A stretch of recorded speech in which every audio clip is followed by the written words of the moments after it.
It's Divas That Care Radio. Stories, strategies, and ideas to inspire positive change. Welcome to Divas That Care, a network of women committed to making our world a better place for everyone.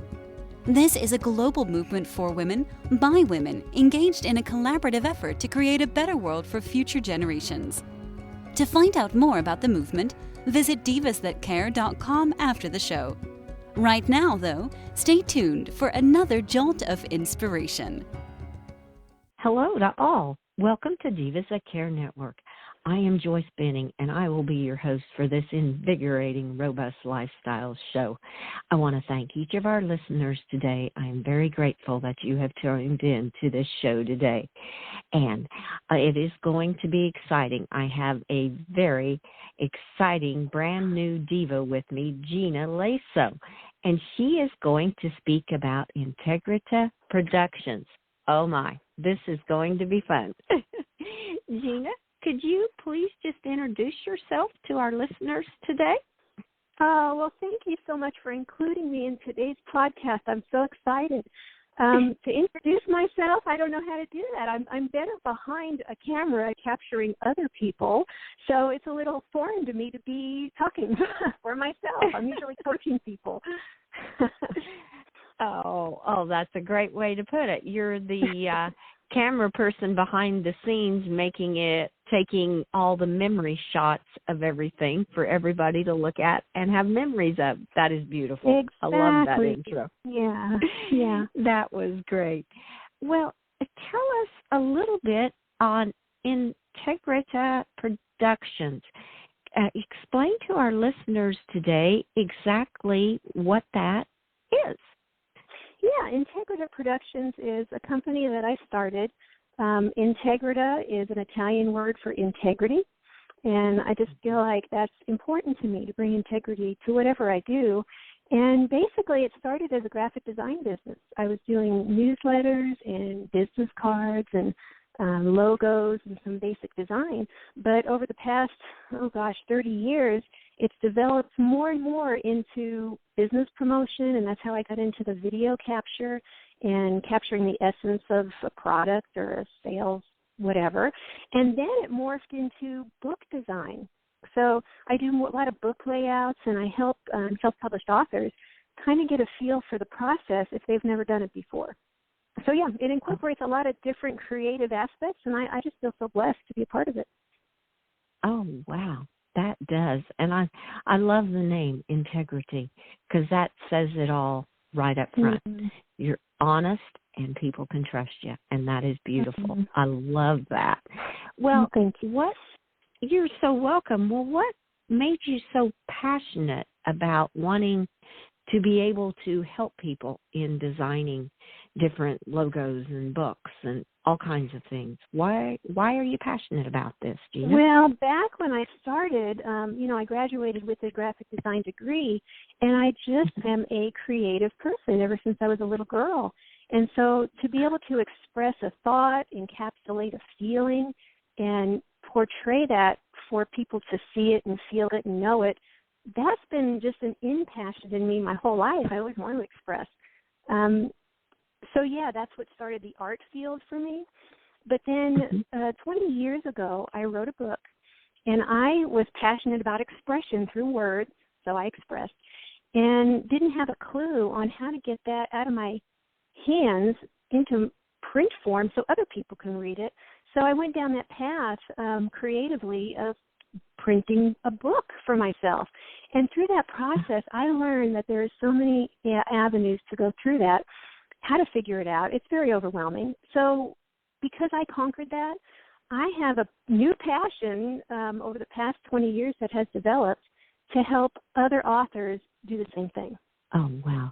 Oh, that, no wonder you have such a passion for it. You've lived it, and that's what makes it even so much more meaningful to you. Well, bringing that in, you said it's a process. Could you explain a little bit of the process, some of the steps that if we have some listeners on that are going, well, I am in the process of writing a book, and I'm kind of in the same place. What are some of the processes and the steps that people go through in getting their words put out in a book form.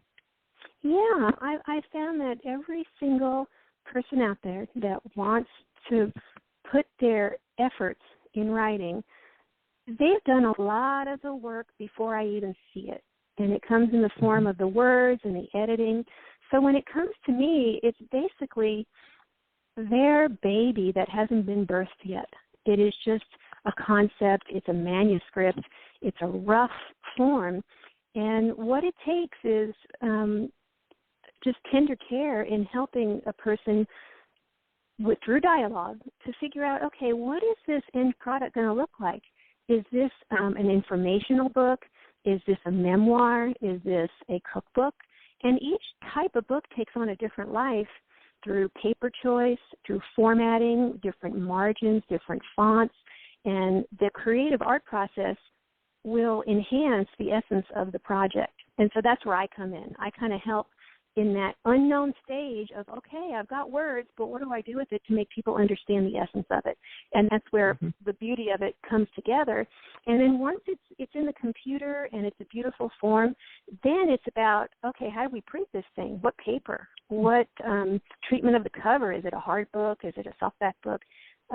So, yeah, there's a lot of different components, and I guess passion is to help these authors feel comfortable with the process, that they make all the decisions based on a lot of information presented easily, because it's just so much. There's so much to know about all that stuff. Oh, wow. Wow.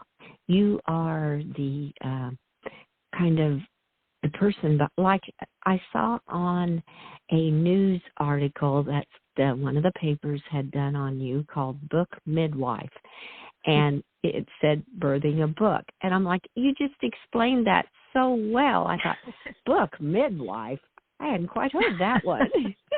Yeah, and you want to know what's so cool is I never took on that term myself. It was just that's what people started referencing me as. Here in the Midwest, there is that culture. There's perhaps an Amish culture or a homegrown culture that a midwife is an understandable term for something to be birthed, okay?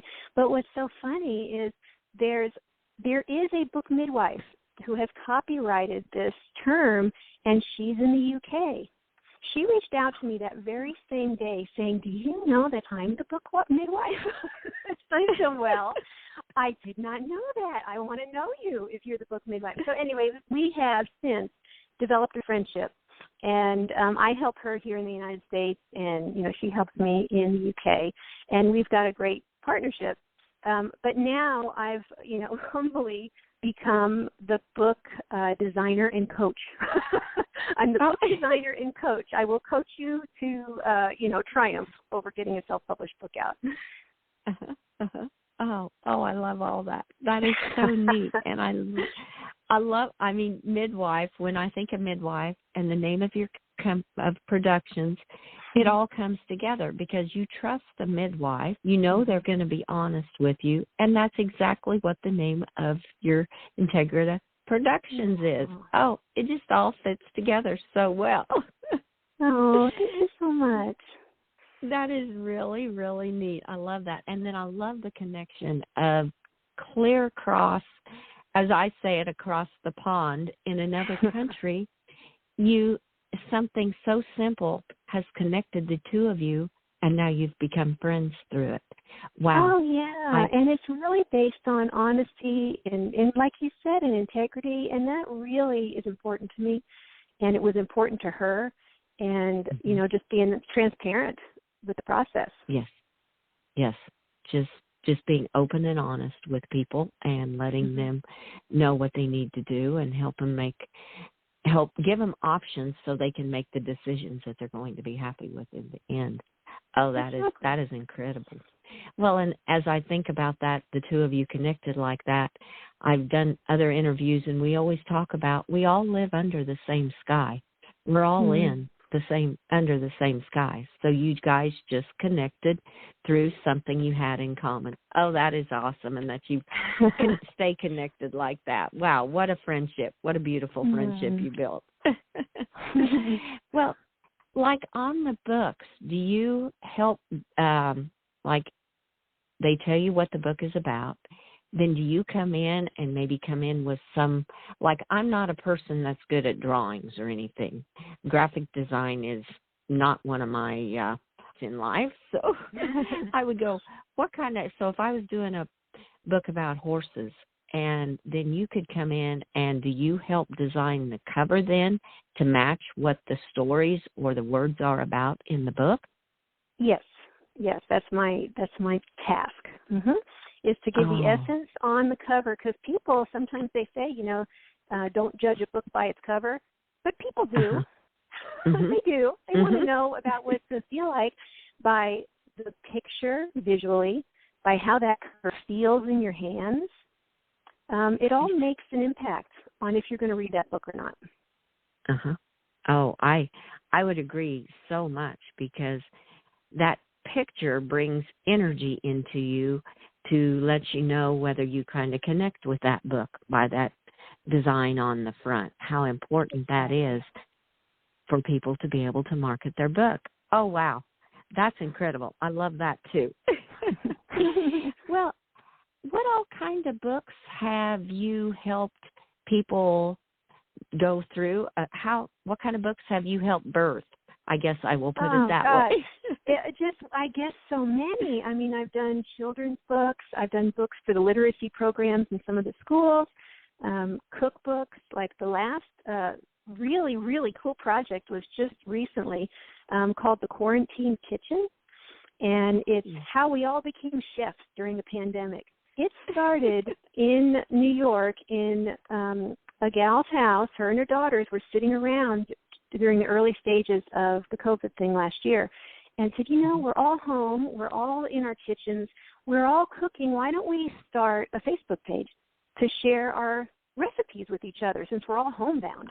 We're all these home cooks.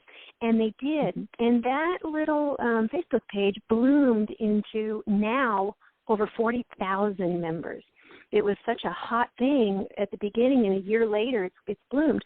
Well, along the way, and I was a member of that group, somebody posted, hey, we ought to put a cookbook together of these recipes. So I thought, I can help. So I reached out to the admin. We became fast friends, and she goes, let's tackle this. Let's do it. So basically what she did, she sent me all the submissions from like 100 different home cooks that put recipes towards this. And piece by piece, fragment by fragment, photo by photo, I just compiled this beautiful over 250-page book with recipes, with stories. And all the proceeds, her whole desire was for the Tunnels to Towers, let's see, let me get it right because it's a big, big name. Tunnels to Towers Foundation, but it's for the COVID-19 Heroes Fund. So all the proceeds of this go to the frontline workers for COVID. And through the sales of the book, she's able to give a very, very good donation to this cause. And it was even so hot that it was on the Rachel Ray show a couple weeks ago, this cookbook, and she was promoting it. So it's really cool, to be involved in something that really helps a cause. So I really liked that project. That was really fun. Oh, it was fun. And how you took all those recipes, basically they just gave you the information, and you started creating on how to put everything together to make it very appetizing and very desirable to the public out there. Yeah, it had to be congruent. I mean, there's different voices in the different style of how people write a recipe. There's different, you use, tablespoon or teaspoon, and so you write it as a T, or do you write it as a capital T? I mean, there's different, everybody submitted different ways, and I had to put it all congruent so it all flowed together and became one piece of many fragments. And so I guess that's kind of my desire, too, with any book. Like even if a person's writing their memoir, they have fragments throughout their whole life, and I feel really inspired to help people bring fragments together and become whole. So that's kind of the deeper part of what I love to do is help people organize that and have one beautiful shining product out of many, many, many different layers and fragments. Oh, that is beautiful. Wow. And what a feeling of accomplishment and gratitude inside of you it must be when you know that you have helped somebody, like with this cookbook, and then it's going to a cause that's near and dear to these ladies. Oh, wow. That must be a great feeling, Gina. I love it. I cry. And then when I hear the response, like, I know that Daisy is part of this group, and I know that she so it delights me because she gets so excited when a book project is done. I cry because she's so grateful that it all came together. And she sings, and it really does my heart well. And actually, she was one of the first women to call me the book midwife, birthing books for her. So that was fun. Oh, Daisy was? Oh, yeah. How awesome. Oh, and Daisy is such a special lady as a host and just a friend on Divas That Care, too. She is just a beautiful person. Oh, we all love Daisy. Her. I know. I love her. Oh, that is awesome. She was the first one that called you a book midwife. But knowing Daisy, that sounds very much like what Daisy would say. Yes. I love that. And then from that, her calling you that, you meant the lady in the UK. Wow, what a full circle it goes. Yeah, I know. It's really neat. Oh, that is neat. Well, and I also saw on your Facebook page there was a children's book.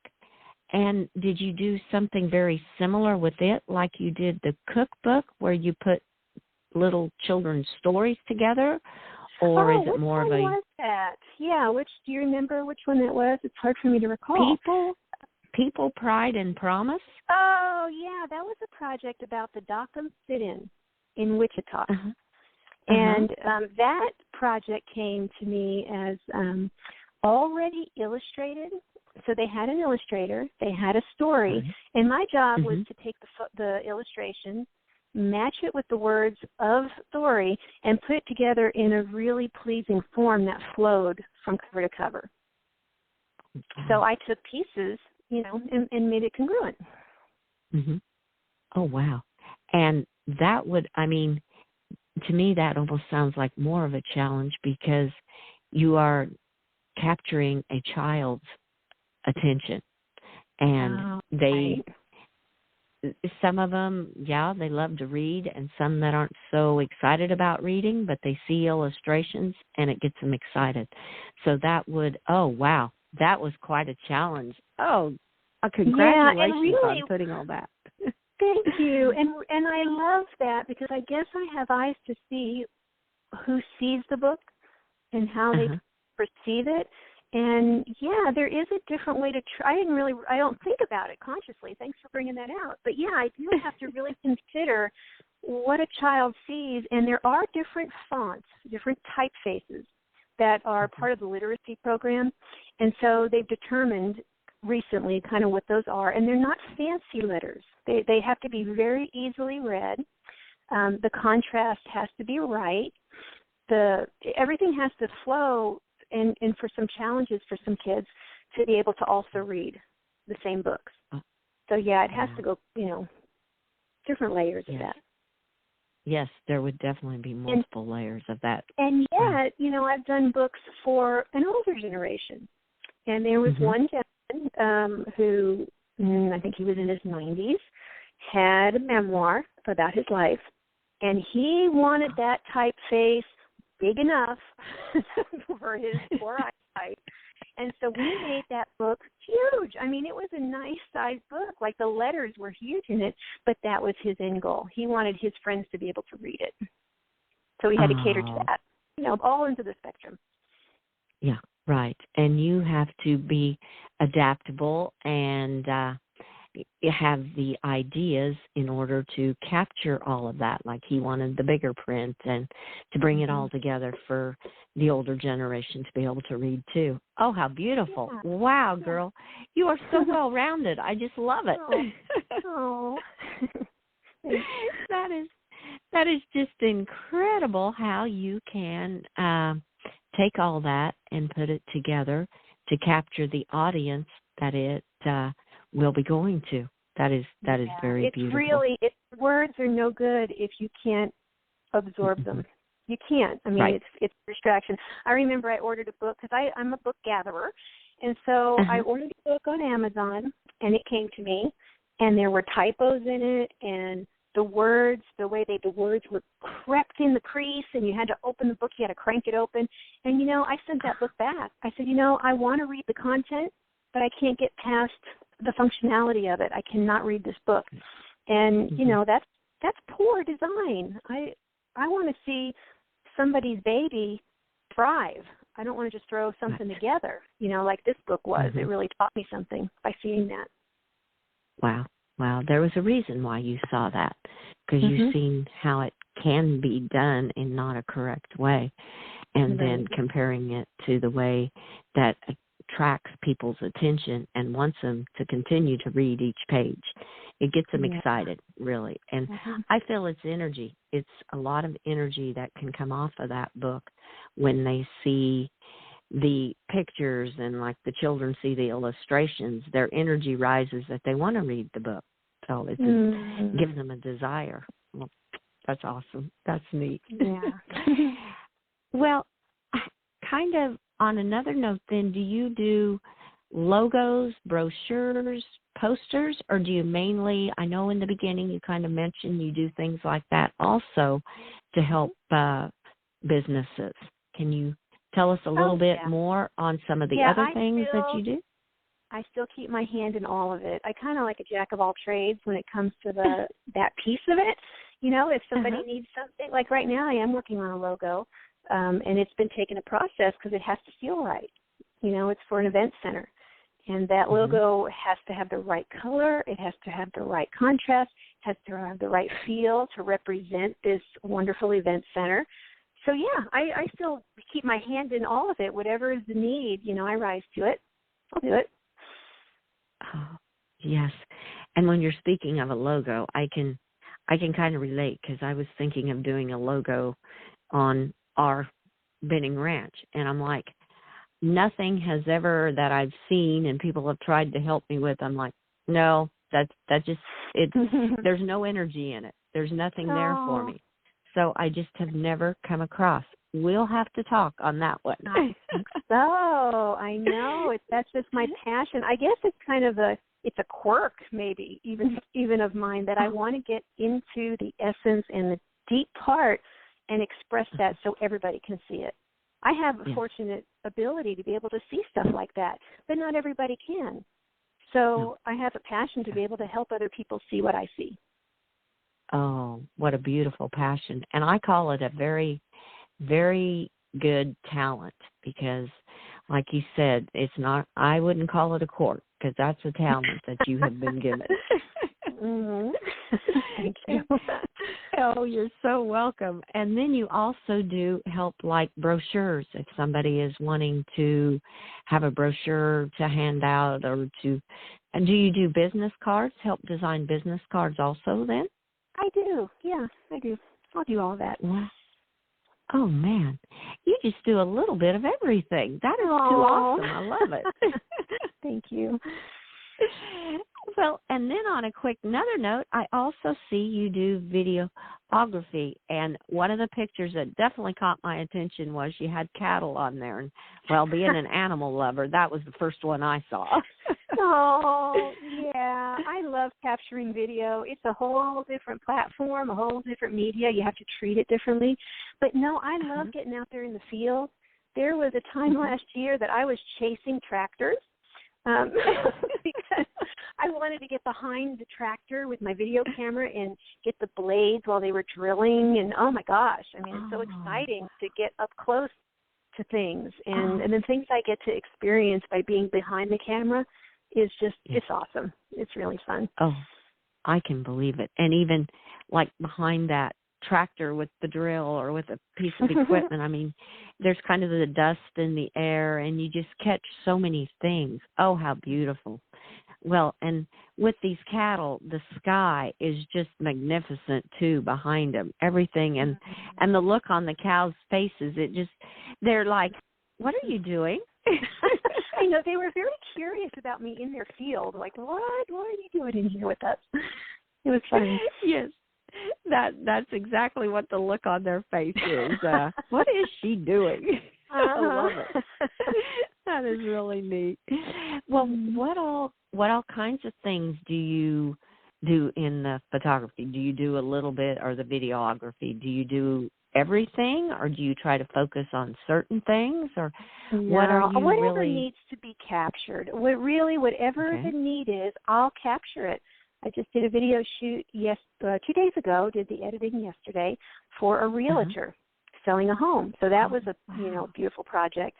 And then I've done field ops where there's trauma-based learning, and fire and EMS and stuff is all there, and I capture that. One of those shoots, I got to ride in a helicopter. I got to ride in an ambulance. I know. And then, even at the hospital, I have been part of marketing experiences for the hospital that I had to be there at like 5 a.m, putting on a gown and gowning up my camera to be involved in a surgery. Like, I'm seeing surgeries. Oh, my goodness. I capture surgeries. So you never know where I'm going to go with this camera, but it's so very cool.